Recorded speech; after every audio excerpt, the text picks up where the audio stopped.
Então, continuando a leitura do livro, O Diário de um Banana. Espero que vocês estejam adorando. Então, vamos lá! Junho, quinta-feira. A mamãe está bem para baixo desde que a estrutura foi demolida. Pensei que a gente fosse recomeçar do zero e construir tudo direito dessa vez. Mas ela falou que a gente já tinha gasto a maior parte da herança da tia Riba e ia precisar do resto para refazer a parte lateral da casa. Então a mamãe já estava de mau humor quando os resultados da prova chegaram pelo correio e minhas notas não ajudaram em nada. Mas não eram só as minhas notas que estavam ruins. Todo mundo se saiu muito mal e existe um bom motivo para isso. No meio da prova, alguém tirou o lagarto anti-estresse do terrário e fica bem difícil se concentrar quando tem um réptil zanzando por aí. Então acho que nossa escola vai sofrer corte de verbas e a mamãe não ficou nada contente com isso. Ficou tão chateada que até falou em se mudar para morar num lugar com escolas melhores. Só que mais ninguém está afim de ir para outra cidade. O papai foi criado aqui e não vê razão nenhuma para a gente se mudar. O Roderick também não quer sair daqui. Falou que a banda dele é famosa na cidade e que não quer recomeçar em outro lugar. Mas não conheço nenhuma banda famosa que tenha feito o último show num boliche. Roderick disse que nunca vai mudar daqui e que mesmo se todo mundo for embora, ele vai continuar no porão. E para ser bem sincero, acho que o Roderick nem iria perceber uma nova família morando aqui em casa. Acho que o Manny também não vai lugar algum. Ele acabou de instalar irrigação no seu quintal e está ficando bem bacana. Na real, não tenho opinião sobre essa história de se mudar. Acho que estou de boa aqui, mas de repente, pode não ser má ideia recomeçar em outro lugar. O melhor de se mudar é que no lugar novo, a gente pode decidir quem vai querer ser. Quem sabe eu adote um visual diferente, para as pessoas acharem que sou da pesada. Posso até virar outra pessoa e dizer para geral que sou snowboarder, profissional ou coisa do tipo. Mas talvez dê para fazer bem mais que isso. Poderia fingir que sou de outro país e que não sei falar inglês. Daí os professores ficariam impressionados quando eu soltasse algumas frases. Até que é divertido imaginar uma vida nova num lugar diferente. No ensino fundamental 1, a gente tinha uma brincadeira chamada Como Será, para descobrir de que jeito a vida seria no futuro. Anotava todas as possibilidades, jogava os dados e ia eliminando cada coisa, até sobrar só um item em cada categoria. Umas semanas atrás, encontrei no meu armário folhas antigas que fiz no 5º ano. Sempre que eu brincava, torcia pelo resultado perfeito, mas mesmo quando conseguia boas opções em todas as categorias, sempre tinha uma que estragava tudo. Gostava muito desse jogo, porque ele era uma desculpa para ficar com as meninas no recreio. E a garota de quem eu mais gostava naquela época era Beck Anton. Às vezes trapaceava um pouco em algumas categorias para garantir um bom resultado. Hoje em dia Beck mal sabe quem eu sou, apesar de formar dupla comigo no laboratório de biologia. Fico pensando se devo contar para ela que a gente vai se casar um dia, mas nunca aparece a hora certa. Também tem outro motivo para mudar. Poderia melhorar bastante minha situação com as garotas, porque se tem uma coisa que elas adoram é um carinha novo. Kelson Garrett foi o cara novo da escola deste ano. Assim que ele chegou, as meninas ficaram malucas por ele. Levou algumas semanas para todo mundo sacar que o Kelson era meio esquisito, e agora as meninas nem chegam perto dele. Mas pelo menos ele se deu bem por um tempo. Há provavelmente muitos bons motivos para mudar. Na verdade, o único ponto negativo é que eu precisaria arrumar um novo melhor amigo. E não sei se valeria a pena. Investi muito tempo e energia no Hawley, e não me imagino começando do zero com alguém novo. Mas se a gente acabar se mudando mesmo, tem uma lista de exigências para aceitar alguém como melhor amigo. Número 1. Ele precisa gostar mais de ver os outros jogando videogame do que de jogar. Número 2. Seria legal se ele soubesse desenhar, porque eu adoro criar histórias em quadrinhos e esse tipo de coisa. E número 3. Ele precisa ter porcarias para comer em casa, porque não vou aguentar ser amigo de outro garoto com pais fanáticos por coisas saudáveis. E o mais importante, ele precisa ter senso de humor, porque se tem uma coisa que eu curto muito mesmo, é pregar umas peças. Sábado. A mamãe está levando muito a sério essa coisa de mudança.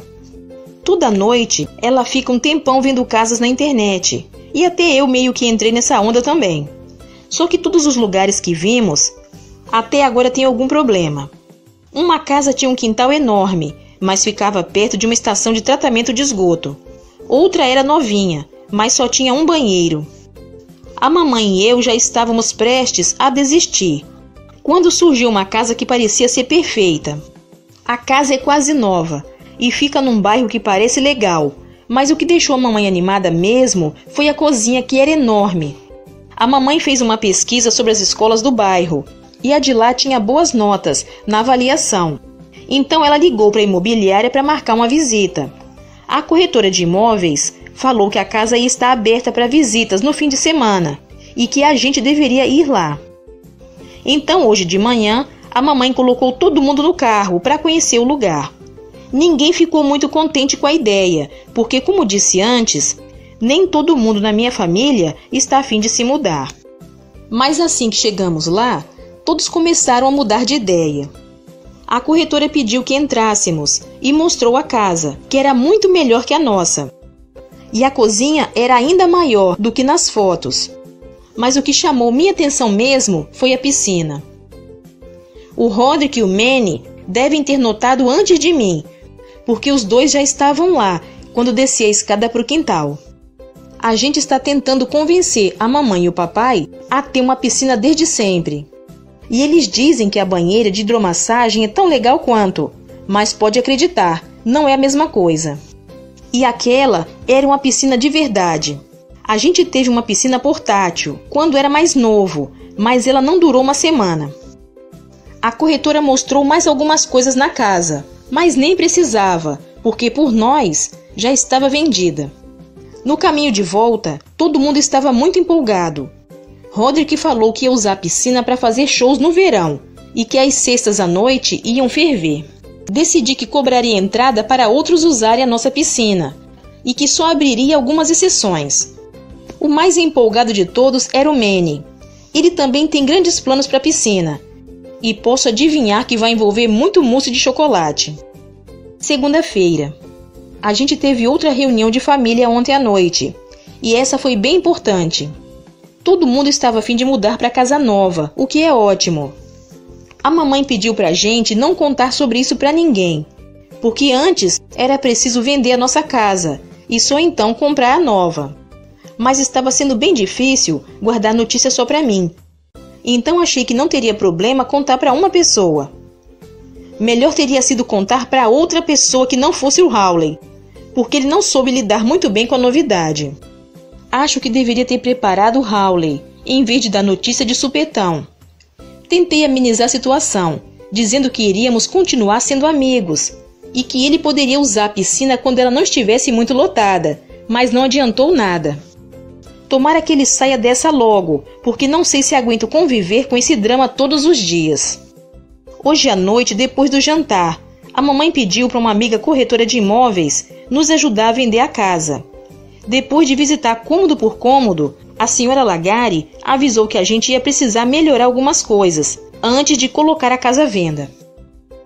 Ela disse que ia ser preciso colocar um carpete novo, pintar as paredes e trocar os azulejos da cozinha e do banheiro, só para começar. A senhora Lagari falou que era melhor retirar os quadros com fotos de família, porque os compradores gostavam de imaginar a casa como deles. Por mim, tudo bem, porque tem algumas fotos que eu já queria que tivessem sumido faz tempo.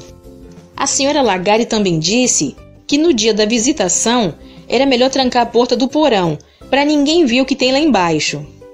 A última coisa que ela falou foi que a nossa mobília está datada e que era melhor cobrir tudo com lençol para receber os compradores.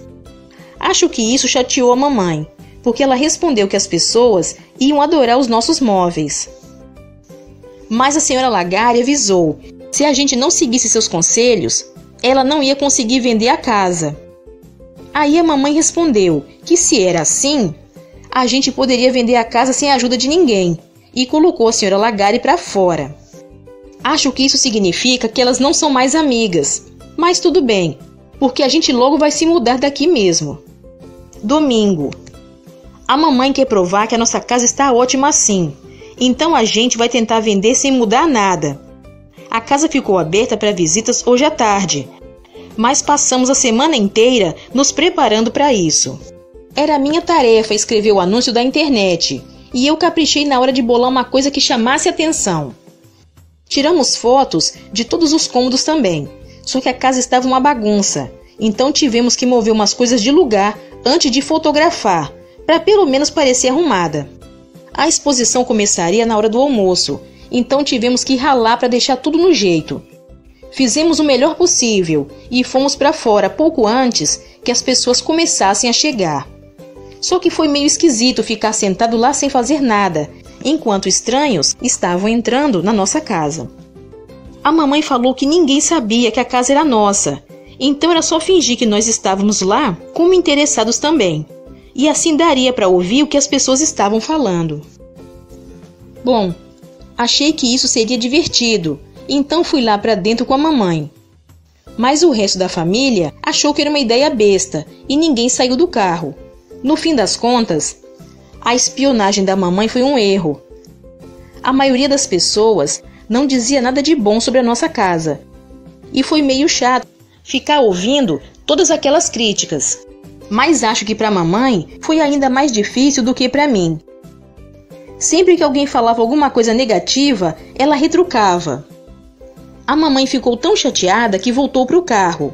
Mas eu fiquei na casa, porque não estava à vontade com aqueles desconhecidos mexendo nas nossas coisas. Mas nem todo mundo estava vasculhando a casa. Tinha uns caras na sala vendo futebol americano. E ao que pareceu, estavam mandando ver nas nossas guloseimas. Eles deixaram a criançada tocar o terror dentro da casa, enquanto relaxavam e viam TV. Na real, estavam aproveitando a ocasião para não terem que cuidar dos filhos deles. Como os pais não estavam vigiando os próprios filhos, eu tive que ficar de olho para não deixar ninguém quebrar nada. Só que não podia estar em vários lugares ao mesmo tempo, e quando eu estava no banheiro de cima perseguindo as crianças, ouvi um barulhão lá embaixo. Parecia que algum moleque tinha derrubado a geladeira, ou coisa do tipo. Então desci correndo para ver se alguém tinha se machucado.